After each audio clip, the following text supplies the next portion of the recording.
हाय ready. आज हम लोग शुरू करने जा रहे हैं प्लान किंगडम का लेक्चर नंबर 16। प्लान किंगडम का जो लेक्चर नंबर 15 था, जो बस इसके पहले वाला लेक्चर था, वहां पर हमने टेरिडोफाइट को पूरा का पूरा प्रॉपर्ली कंप्लीट कर दिया था। और आज के लेक्चर में हम लोग जिम्नोस्पर्म को भी स्टार्ट कर लेंगे। तो फिर सभी इधर उधर देखना बंद कर दीजिए, अपने सामने एक पेन, कॉपी और एनसीईआरटी बुक लेकर बैठ जाए। मैं खुशाइन मजूमदार और आप देख रहे हैं study diversity. So let's start our today's topic.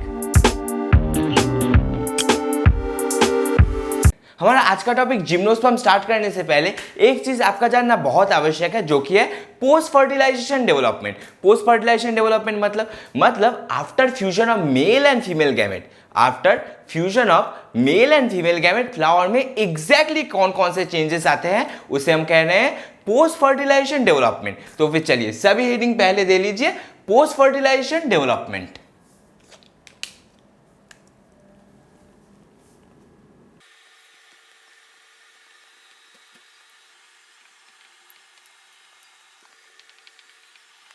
अच्छा, पोस्ट फर्टिलाइजेशन डेवलपमेंट में हम मेनली 4 चेंजेस को ऑब्जर्व करेंगे, जो कि है ovary, ovule, sepal and petal.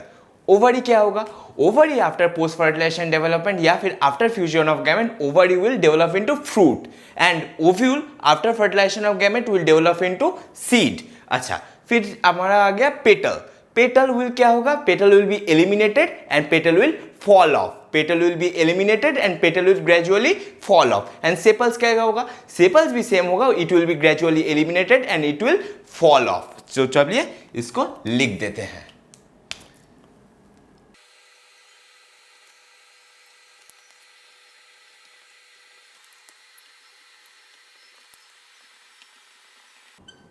अच्छा, मैं ये चीज़ आपके लिए और एक बार रिपीट कर देता हूँ।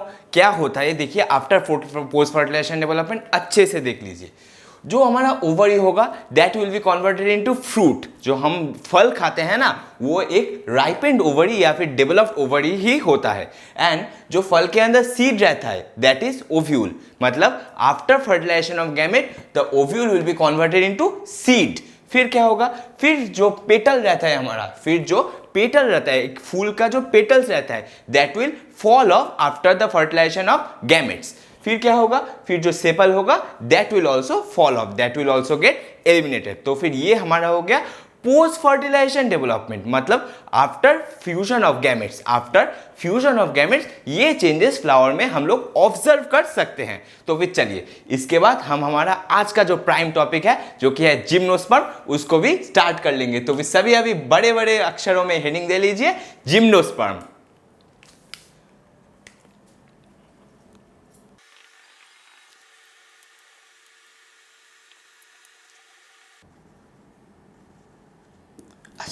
जिम्नोस्पर्म में हम लोग पहला पॉइंट ही लिख सकते हैं कि इन gymnosperms the ovule is present and ovary is absent. The ovule is present and ovary is absent. चलिए लिख देते हैं।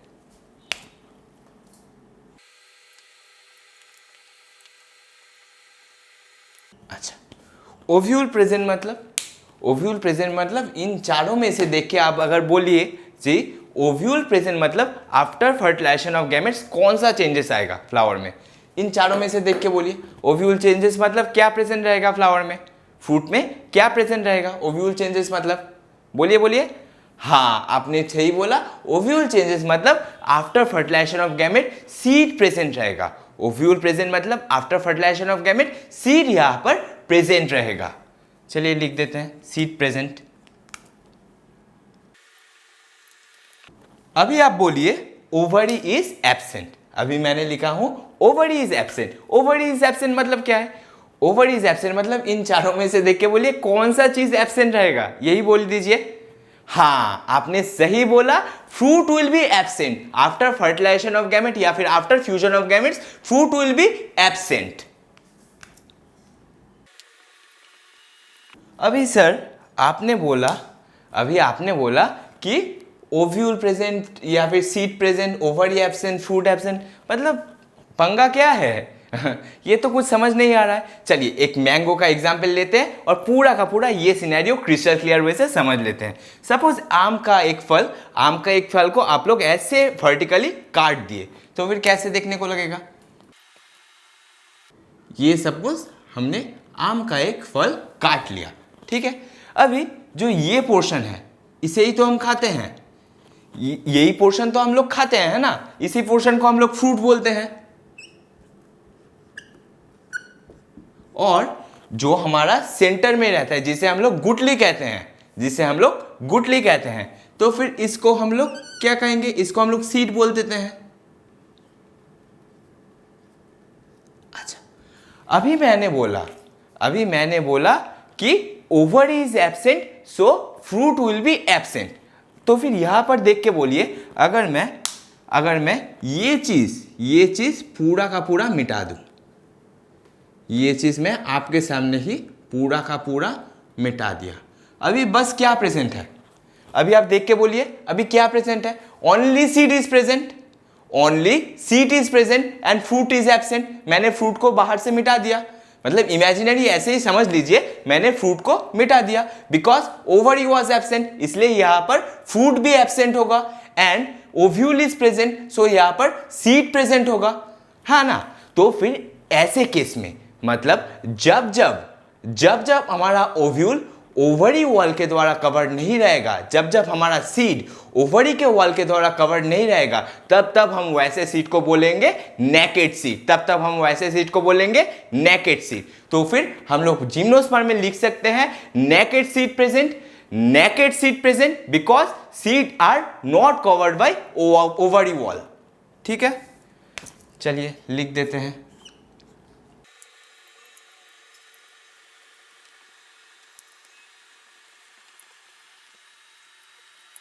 हम लोगों ने अभी लिखा कि naked seed present as seed are not covered by ovary wall as ovary is absent.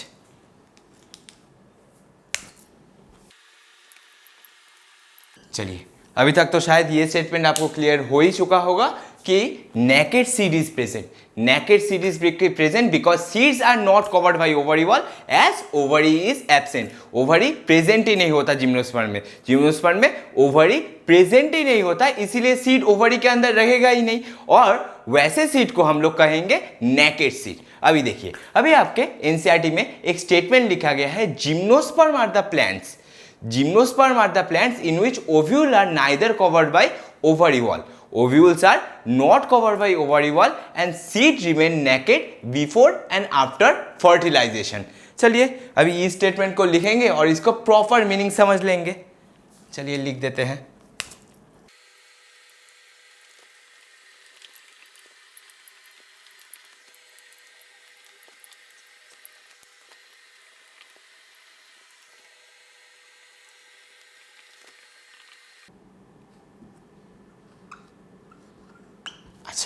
तो फिर ये स्टेटमेंट मैं आपके लिए और एक बार पढ़ देता हूं। देखिए जो मैंने अभी लिखा, gymnosperm are the plant in which ovules are not covered by ovary wall and remain exposed before and after fertilization. अभी बिफोर एंड आफ्टर फर्टिलाइजेशन का मतलब क्या है?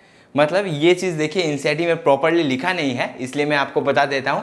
Before fertilization ovules will be not enclosed by ovary wall. Before fertilization, ovules will be not enclosed by ovary wall, and after fertilization, seed will be not enclosed by walls of fruit. After fertilization, seeds will be not enclosed by walls of fruit. चलिए इसको भी हम लोग लिख देते हैं। अभी मैं ऐसे करके थोड़ा क्लाउड बना के लिख देता हूँ।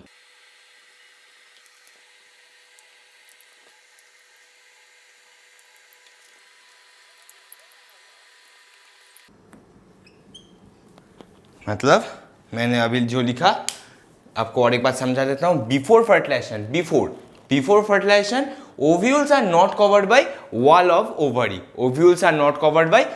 Wall, and after fertilization seeds are not covered by walls of fruit. चलिए ये चीज शायद आपको अभी तक पूरा का पूरा समझ आ गया होगा। मैं बस आपके लिए चलिए और एक बार इन सारी चीजों को रिपीट कर देता हूं, क्योंकि ये कॉन्सेप्ट ना बहुत इंपॉर्टेंट है। चलिए देखिए, पहले हमने क्या लिखा? हमने लिखा ovule is present and ovary is absent. Ovule is present and ovary absent, so after fertilization of gamete, after fusion of gametes, fruit will be absent.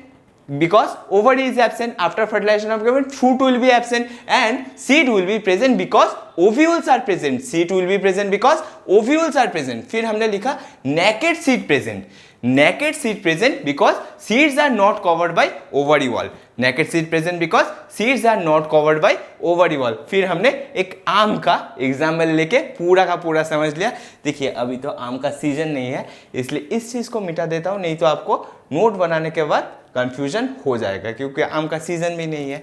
तो फिर हम लोग ने प्रॉपर वे से समझ लिया कि कैसे नेकेड सीड प्रेजेंट हो सकता है जिम्नोस्पर्म में. हमने प्रॉपरली एक फ्रूट के माध्यम से समझ लिया कि कैसे नेकेड सीड एग्जैक्टली किसे कहते हैं. जब सीड, मैंने बोला क्या, जब सीड फ्रूट वॉल के द्वारा कवर्ड नहीं रहेगा, जब सीड फ्रूट वॉल के द्वारा कवर्ड नहीं रहेगा, तब हम वैसे सीड को बोलेंगे नेकेड सीड. फिर चलिए अभी अपने एनसीईआरटी बुक में ये स्टेटमेंट लिखा है कि gymnosperm are the plant in which ovules are not covered by ovary wall and remain exposed before and after fertilization. ये तो मैंने प्रॉपर वे से अभी आपको बताया. तो फिर आप ये सारा चीजें जल्दी से नोट डाउन कर लीजिए, फिर हम लोग नेक्स्ट पॉइंट की तरफ मूव ऑन करेंगे. चलिए आई गेस अभी तक आप लोगों ने ये सारा चीजें नोट डाउन कर लिया होगा, तो फिर मैं इसे अभी मिटा देता हूं. चलिए अभी हम लोग देख लेंगे कि जिम्नोस्पर्म में एग्जैक्टली कितने टाइप्स ऑफ ट्रीज पाया जाता है, कितने साइजेस ऑफ ट्री जिम्नोस्पर्म में पाया जाता है. देख लीजिए, पहला पाया जाएगा टॉल ट्री. पहला हमारा कैटेगरी आ जाएगा टॉल ट्री. फिर हम लोग लिखेंगे मीडियम साइज ट्री. फिर हम लोग बोल सकते हैं श्रब्स मतलब एकदम झाड़ियों जैसे पेड़ को, एकदम छोटे झाड़ी जैसे पेड़ को, झाड़ जैसे पेड़ को हम लोग बोलते हैं श्रब्स. अच्छा, टॉल ट्री का एग्जाम्पल क्या हो जाएगा? टॉल ट्री का अगर एक ऐसा जिम्नोस्पर्म जो टॉल होता है, टॉल ट्री का एग्जाम्पल क्या हो जाएगा हमारे पास? टॉल ट्री का हमारे पास एग्जाम्पल हो जाएगा पाइनस. और मीडियम साइज ट्री का क्या एग्जाम्पल हो जाएगा? मीडियम साइज ट्री का हमारे पास एग्जाम्पल हो जाएगा साइकस. और श्रब्स का एग्जाम्पल हो जाएगा एपिड्रा. चलिए लिख देते हैं अभी.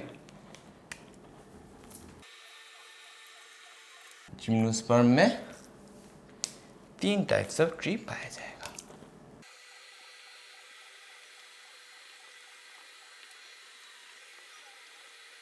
अच्छा, ट्रॉल ट्री का एग्जाम्पल मैंने अभी क्या बोला, आप बोलिए. ट्रॉल ट्री हो जाएगा हमारा एग्जाम्पल पाइनस.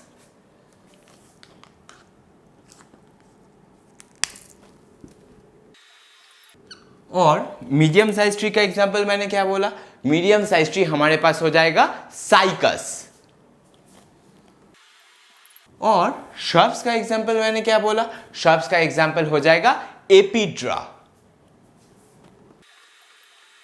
अच्छा चलिए अभी हम लोग नेक्स्ट पॉइंट में एक टॉलेस्ट जिम्नोस्पर्म, जो आपके एनसीईआरटी बुक में एग्जाम्पल दिया हुआ है, टॉलेस्ट जिम्नोस्पर्म को जान लेंगे. टॉलेस्ट जिम्नोस्पर्म हमारा कौन सा ट्री हो जाएगा? Tallest gymnosperm is sequoia. Sequoia is the tallest tree in the species of gymnosperm.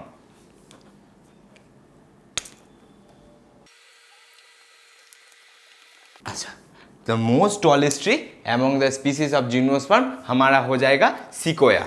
फिर हम लोग इसके रूट के बारे में बता सकते हैं. In gymnosperm tap root are present. Tap root are present मतलब जो रूट होगा दैट अराइजेस फ्रॉम रेडिकल, वैसे रूट को हम लोग बोलते हैं टैप रूट. तो फिर in gymnosperm tap root are present.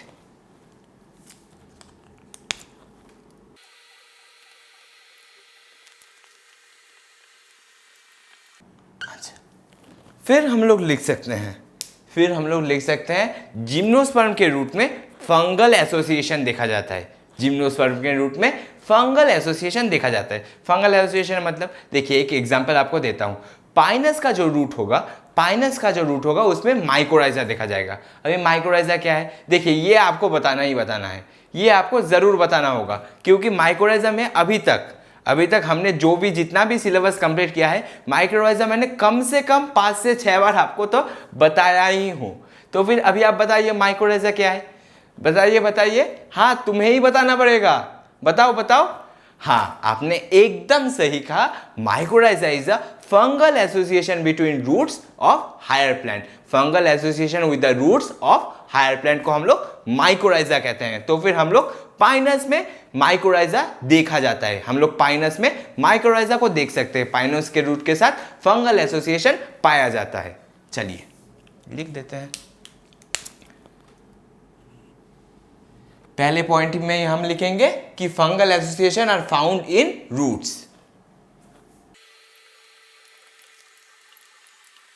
फिर हम लोग लिखेंगे in pinus mycorrhiza is found and mycorrhiza is symbiotic association between fungus and roots of higher plants.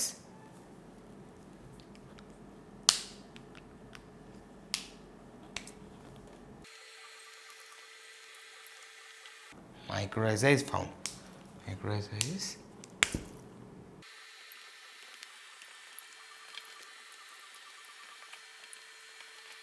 अभी हायर प्लांट्स मतलब हायर प्लांट मतलब कौन सा प्लांट? हायर प्लांट मतलब जिम्नोस्पर्म एंड एंजियोस्पर्म को हम लोग हायर प्लांट से कंसीडर करते हैं। तो फिर अभी हम लोग लिख देंगे हायर प्लांट मतलब जिम्नोस्पर्म एंड एंजियोस्पर्म।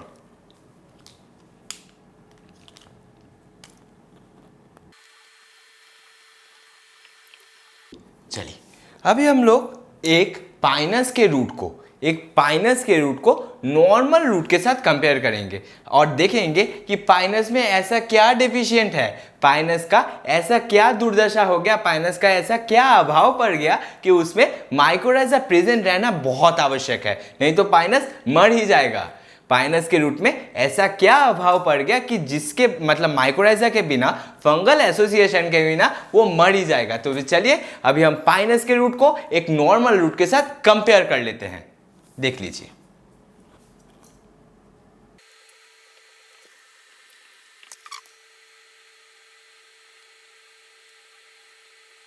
ये हो गया हमारा एक नॉर्मल रूट, ये हमारा एक नॉर्मल रूट हो गया।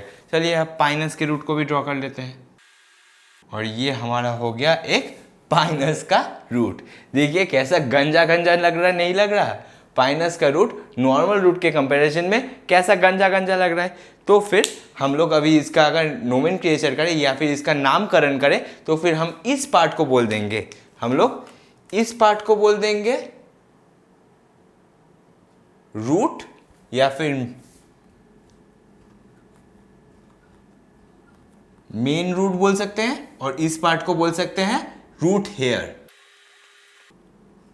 अच्छा तो फिर देख लीजिए जो हमारा एलोंगेटिंग स्ट्रक्चर, जो मेन एलोंगेटिंग स्ट्रक्चर ये नीचे आ रहा है, इसे हम लोग कहेंगे मेन रूट, इसे हम लोग कहेंगे main root. And main root से जो एक्सटेंशंस निकल रहा है, मेन रूट से जो हेयर लाइक एक्सटेंशंस निकल रहा है उसे हम लोग कहेंगे रूट हेयर। अभी रूट हेयर का मेन फंक्शन क्या है?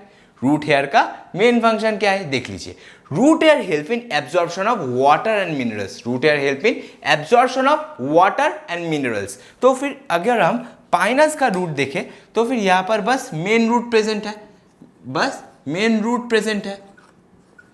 एंड देखिए अच्छी तरह से देखिए, पाइनस के रूट में रूट हेयर एब्सेंट होता है, पाइनस के रूट में रूट हेयर एब्सेंट होता है। इसीलिए पाइनस के रूट में क्या अभाव होगा? पाइनस के रूट में proper absorption of water and minerals नहीं हो पाएगा, पाइनस के रूट में proper absorption of water and minerals absent होगा। इसीलिए इसी वजह से पाइनस के रूट में माइकोराइजा देखा जाता है।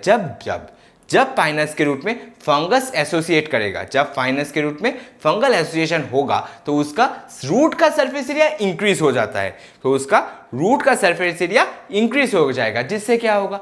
जिससे ये होगा कि उसका प्रॉपर एब्जॉर्प्शन ऑफ, वो फिर अपना proper absorption of water and minerals easily कर पाएगा। तो फिर चलिए इसको लिख देते हैं। पहले ही लिखेंगे in normal root hair present, जिससे क्या होगा?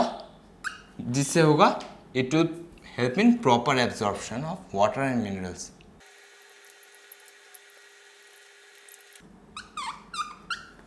Proper absorption of water and minerals. और यहां पर लिखेंगे हम लोग रूट हेयर इज एब्सेंट। ऐसे यहां इस साइड से लिख रहा हूं, ठीक है? मैं यहाँ पर नीचे थोड़ा लिखूंगा, स्पेस का अभाव पड़ जाएगा, फिर ऊपर मिटाना पड़ेगा। साइड से लिख रहा हूँ, थोड़ा एडजस्ट कर लेना। रूट हेयर एब्सेंट होगा तो फिर इम्प्रॉपर एब्जॉर्प्शन या फिर improper absorption of water and minerals seen here.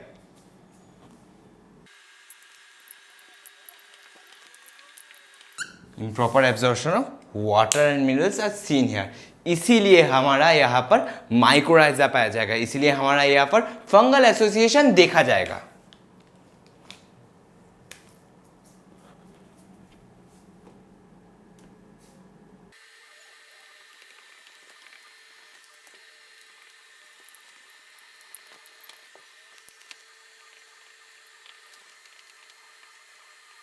अच्छा, तो फिर मैंने अभी लिखा कि यहाँ पर फंगल एसोसिएशन देखा जाएगा which increases the surface area of the root and it will help in better absorption of water and minerals।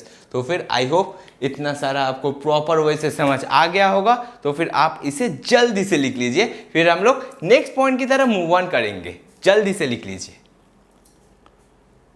चलिए, आई होप अभी तक आप लोगों ने ये सारा चीज़ें लिख लिया होगा। तो फिर मैं इसे मिटा देता हूँ। देखिए, जो मैंने यहाँ पर टैप रूट बोला था, इसके बारे में और डिटेल्स में, इसके बारे में प्रॉपर वे से हम लोग मॉर्फोलॉजी ऑफ फ्लावरिंग प्लांट में ज़रूर पढ़ेंगे, पर इस चैप्टर में इतना ही था। तो फिर इसके बारे में इतना ही हम अभी डिस्कस करेंगे और बाकी का सारा हम लोग मॉर्फोलॉजी ऑफ फ्लावरिंग प्लांट्स में ज़रूर डिस्कस करेंगे। देख लीजिए। अच्छा, अभी हम लोग साइकस के रूट के बारे में डिस्कस करेंगे। चलिए देख लेते हैं। साइकस के रूट में एक special type of bacterial association पाया जाता है, जिस रूट को हम लोग कहेंगे कोरोलॉइड रूट। कोरोलॉइड रूट मतलब जब रूट का बैक्टीरिया के साथ क्लोजली एसोसिएशन रहेगा, जब रूट का बैक्टीरिया के साथ क्लोजली एसोसिएशन रहेगा तो फिर हम वैसे रूट को कहेंगे कोरोलॉइड रूट। बैक्टीरिया मतलब कौन सा बैक्टीरिया? बैक्टीरिया मतलब हो जाएगा हमारा साइनोबैक्टीरिया। अच्छा, कोरोलॉइड रूट में नॉर्मल रूट के साथ कोरोलॉइड रूट का क्या डिफरेंस रहता है? मतलब कुछ साइनोबैक्टीरिया अटैच्ड होकर रूट के साथ कॉमन एसोसिएशन या फिर क्लोजली एसोसिएटेड होकर क्या ऐसा कर लेगा जो नॉर्मल रूट नहीं कर सकता। देखिए, जब साइनोबैक्टीरिया हमारा साइकस के रूट के साथ एसोसिएटेड होगा तब it will help in nitrogen fixation, then it will help in fixation of atmospheric nitrogen. चलिए इसको लिख देते हैं, अभी इसको लिख देते हैं। हम लोग लिखेंगे in Cycas we can see coralloid root, या फिर in Cycas coralloid root is present.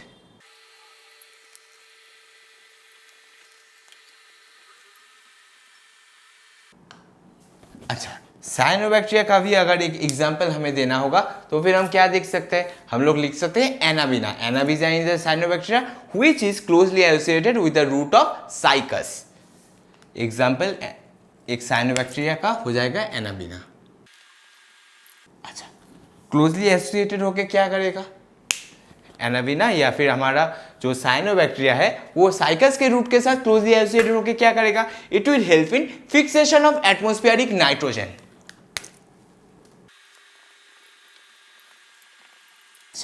फिर हम लोग जिम्नोस्पर्म के स्टेम के मॉर्फोलॉजी के बारे में बता सकते हैं। जिम्नोस्पर्म में both branched and unbranched stem पाया जाएगा। अभी ब्रांच स्टेम कौन कौन से जिम्नोस्पर्म में पाया जाएगा? ब्रांच स्टेम हमारा पाया जाएगा, ब्रांच स्टेम हमारा पाया जाएगा पाइनस एंड सेड्रस में। पाइनस एंड सेड्रस में हमारा स्टेम जो होगा वो होगा ब्रांच, एंड अनब्रांच्ड हमारा पाया जाएगा साइकस में। अनब्रांच्ड हमारा पाया जाएगा साइकस में। चलिए लिख देते हैं, stem can be either branched and unbranched।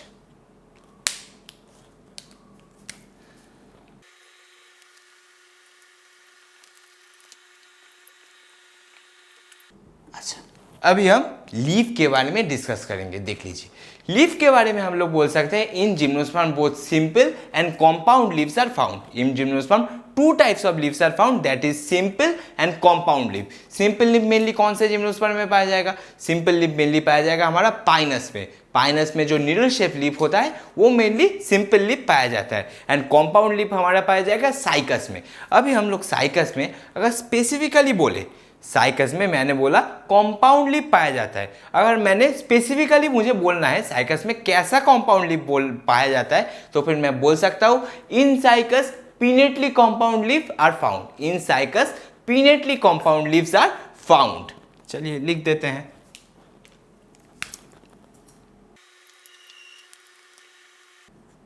अच्छा, सिंपल लीफ सिंपल लीफ का मतलब क्या है? सिंपल लीफ का मतलब है लीफ में इंसिजन प्रेजेंट नहीं होगा, लीफ में इंसिजन जो है वो प्रेजेंट नहीं होगा। सिंपल लीफ, कॉम्पाउंड लीफ के बारे में हम लोग टोटल प्रॉपर डिस्कशन करेंगे मॉर्फोलॉजी ऑफ फ्लावरिंग प्लांट्स में।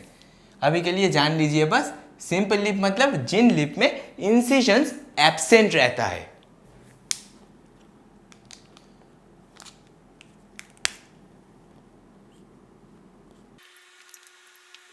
और एग्जाम्पल मैंने क्या बोला? पाइनस। अच्छा, और एक टाइप्स का लीफ हो जाएगा कॉम्पाउंड लीफ। कॉम्पाउंड लीफ क्या होगा? कॉम्पाउंड लीफ में इंसिजन्स प्रेजेंट होगा, कॉम्पाउंड लीफ में इंसिजन्स प्रेजेंट होगा।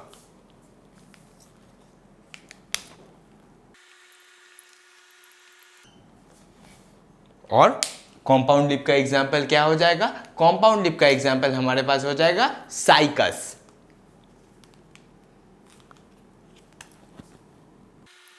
और साइकस में कैसा कॉम्पाउंड लीफ पाया जाएगा? साइकस में हमारे पास पाया जाएगा पिनेटली कॉम्पाउंड लीफ। साइकस में हमारे पास पाया जाएगा पिनेटली कॉम्पाउंड लीफ।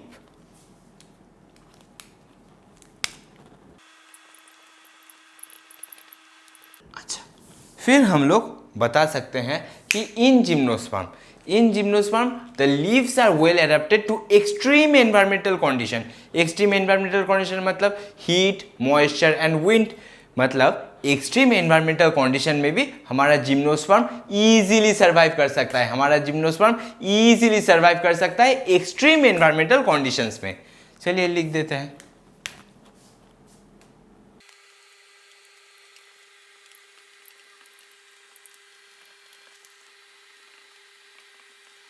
अभी हमारे अगर एडाप्टेशंस, लीफ के एडाप्टेशंस के बारे में बताना हो तो देखिए, जिम्नोस्पर्म में नीडल शेप लीफ प्रेजेंट होता है। जिम्नोस्पर्म में एक थीन नीडल शेप लीफ प्रेजेंट होता है जिसे हम लोग कहेंगे कॉर्निफर्स, जिन्हें हम लोग कहेंगे कॉर्निफर्स।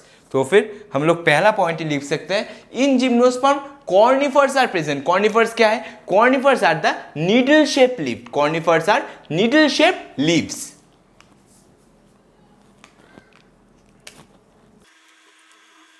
कॉर्निफर्स को मैंने क्या बोला? Conifers are the needle shaped leaves.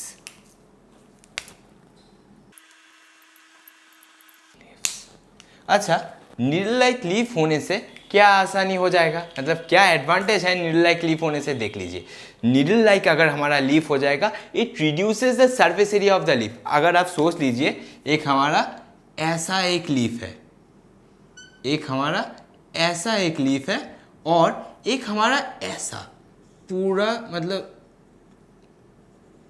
देख लीजिए, मैं रफ डायग्राम ड्रॉ किया हूँ।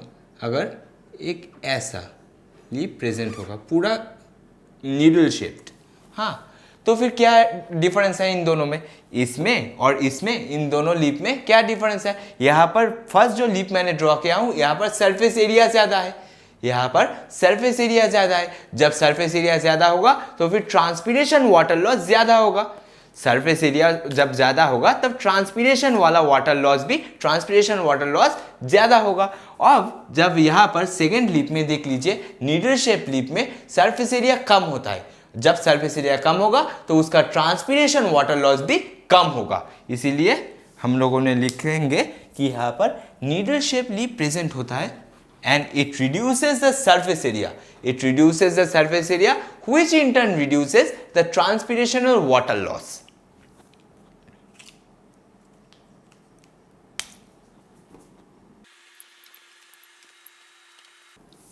Which in turn reduces the transpirational water loss.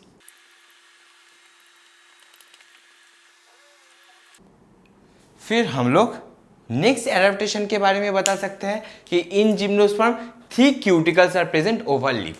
अच्छा, थिक क्यूटिकल्स का मतलब क्या है? मतलब लीफ के ऊपर एक वैक्सी लाइक लेयर प्रेजेंट होगा। लीफ के ऊपर एक वैक्सी लेयर प्रेजेंट होगा जो क्या करेगा, it is impermeable to H2O, it is impermeable to water, and it will decrease the transpirational water loss. क्या लिखेंगे? हम लोग लिखेंगे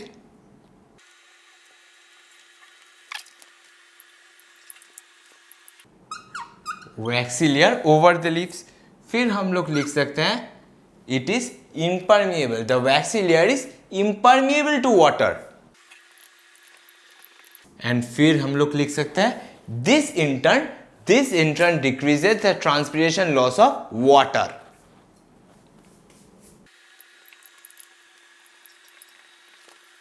हम लोग अभी तीसरे एडेप्टेशन के बारे में बता सकते हैं कि यहाँ पर श्रंकेन स्टोमाटा प्रेजेंट होगा। यहाँ पर श्रंकेन स्टोमाटा प्रेजेंट होगा। श्रंकेन स्टोमाटा मतलब स्टोमाटा लीफ के ऊपर वाले सरफेस में, लीफ के टॉप मोस्ट लेयर में प्रेजेंट नहीं होगा। स्टोमाटा लीफ के टॉप मोस्ट लेयर में प्रेजेंट नहीं होगा। स्टोमाटा लीफ के इनर मोस्ट मतलब इनर लेयर में स्टोमाटा प्रेजेंट होगा। ऐसे स्टोमाटा को हम लोग कहते हैं डीपली सीटेड स्टोमाटा। ऐसे स्टोमाटा को हम लोग कहेंगे डीपली सीटेड स्टोमाटा। चलिए लिख देते हैं यहां पर श्रंकेन स्टोमाटा प्रेजेंट होगा।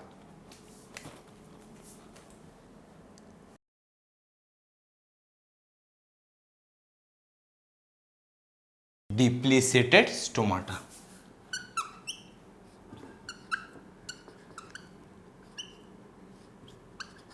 अच्छा, एंड हम लोग और लिख सकते हैं it help in reduction of water loss. It help in reduction of water loss due to wind. अगर देखिए लीफ के अगर स्टोमाटा हमारा ऊपर वाले लीफ के टॉप मोस्ट सरफेस में अगर हमारा स्टोमाटा प्रेजेंट है, तो फिर जब विंड फ्लो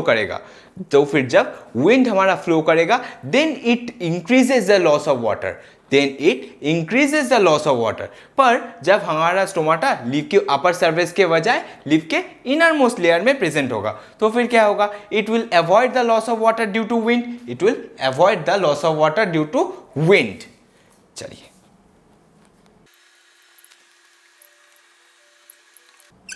अच्छा, चलिए अभी आप इतना जल्दी से लिख लीजिए, इसमें से कुछ रिपीट करने वाला बात है नहीं, प्रॉपरली आपको पूरा एक्सप्लेन किया हूं। इतना आप जल्दी से पहले लिख लीजिए, फिर मैं नेक्स्ट पॉइंट की तरफ मूव ऑन करूंगा। इसको जल्दी से लिख लीजिए अभी। चलिए, आई थिंक अभी तक आप लोगों ने ये सारा चीजें नोट डाउन कर लिया होगा, तो फिर मैं इसे मिटा देता हूं। चलिए अभी हम इसके प्लांट बॉडी के, इसके लाइफ साइकिल के मेन स्टेज के बारे में डिस्कस कर लेंगे। देखिए, in gymnosperm the main stage in the life cycle is hold by sporophyte. In gymnosperm the main plant body is sporophytic. तो फिर लिख देंगे इसे,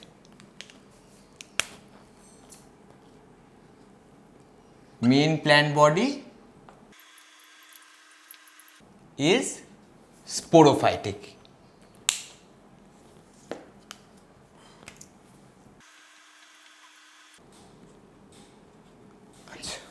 फिर हम लोग बोल सकते हैं कि all the gymnosperms are heterosporous. मतलब यहाँ पर दो टाइप के स्पोर प्रेजेंट होगा। दो टाइप के स्पोर कौन कौन सा है? दो टाइप के स्पोर हमारे पास हो जाएगा माइक्रोस्पोर, जो कि आफ्टर जर्मिनेशन डेवलप करेगा हमारा मेल गैमेटोफाइट में, एंड हमारा हो जाएगा मेगास्पोर आफ्टर जर्मिनेशन डेवलप करेगा फीमेल गैमेटोफाइट में। तो फिर हम लोग लिख सकते हैं ऑल द जिम्नोस्पर्म्स, हम लोग लिखेंगे all the gymnosperms are heterosporous.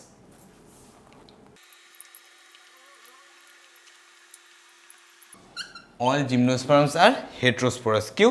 क्योंकि यहां पर दो टाइप के स्पोर प्रेजेंट होता है इसके लाइफ साइकिल में। एक हो जाएगा हमारा माइक्रोस्पोर, जो कि आफ्टर जर्मिनेशन डेवलप करेगा फीमेल गैमेटोफाइट में,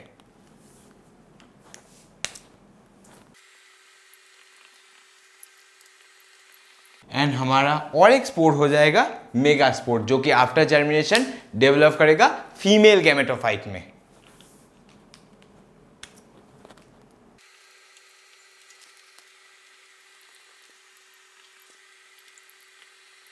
after germination that will develop into female gametophyte. अभी देखिए, अभी हमारे जिम्नोस्पर्म में both monoecious and dioecious plant पाया जाता है। यहाँ पर both monoecious and dioecious plant पाया जाएगा। मोनोशियस का एग्जाम्पल क्या हो जाएगा? मोनोशियस में हम लोग एग्जाम्पल लिख सकते हैं पाइनस, एंड डायोशियस में हम लोग क्या एग्जाम्पल लिख सकते हैं? डायोशियस में हम लोग लिख सकते हैं साइकस को। अभी मैं जब तक लिखता हूँ, मैं आपके मुंह से ही अभी सुनूंगा कि मोनोशियस और डायोशियस का एग्जैक्ट मतलब क्या है, क्योंकि मैं ये इसको भी मैं इस टर्म्स, दोनों टर्म्स को ही 2-3 बार प्रॉपरली एक्सप्लेन कर चुका हूं। तो मैं जब तक लिखता हूं, आप आपके मतलब मन में, आप आपके माइंड में आंसर रेडी रखिए।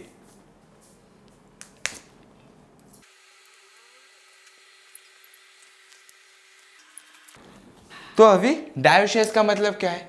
डायोसियस हमारा हो जाएगा in those plant both male and female gamete. The male and female gamete are produced on different tree. The male and female gamete are produced on different tree. लिख देंगे इसे भी।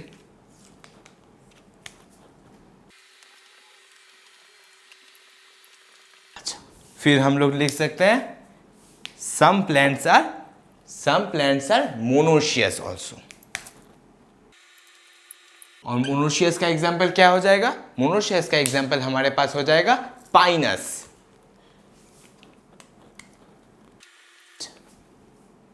And monoecious में क्या होगा? मोनोशियस में क्या होगा?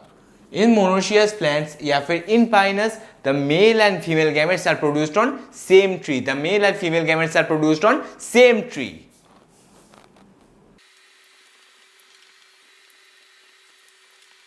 तो फिर यहां पर आप एक चीज अच्छी तरह से देखिए, मैंने लिखा हूं मोस्टली डायोसियस, मतलब जो हमारा जिम्नोस्पर्म होगा वहां पर मेनली, यहाँ पर ज्यादा नंबर ऑफ डायोसियस प्लांट ही पाया जाएगा, वहां पर ज्यादा नंबर ऑफ डायोसियस प्लांट ही पाया जाएगा। And some are monoecious. Monoecious का भी एग्जांपल लिख दिया और डायोसियस का भी आपका एग्जांपल लिख दिया। तो फिर आप इतना अभी जल्दी से नोट कर लीजिए। सो आई थिंक अभी तक आप लोगों ने ये सारा चीज़ें लिख ही लिया होगा। And I hope all of you have taken the notes of today's lecture. मैंने आज जिम्नोस्पर्म के बारे में आपको जो भी कुछ बताया, आपको पूरा क्रिस्टल क्लियर उसे समझ आ रहा होगा। एंड नेक्स्ट क्लास जो हमारा होगा वहाँ पर हम एक जिम्नोस्पर्म का प्रॉपर लाइफ साइकिल को डिस्कस करेंगे। एंड अगर आपको इस लेक्चर में ज़रा सा भी दिक्कत हुआ होगा तो आप मुझे कमेंट सेक्शन में ज़रूर इन्फॉर्म करें। मैं आपके पर्टिकुलर डाउट को, हाँ तुम्हारे पर्टिकुलर डाउट को नेक्स्ट वीडियो का जो लास्ट सेक्शन होगा वहां पर कवर कर दूंगा। And thanks for attending my lecture.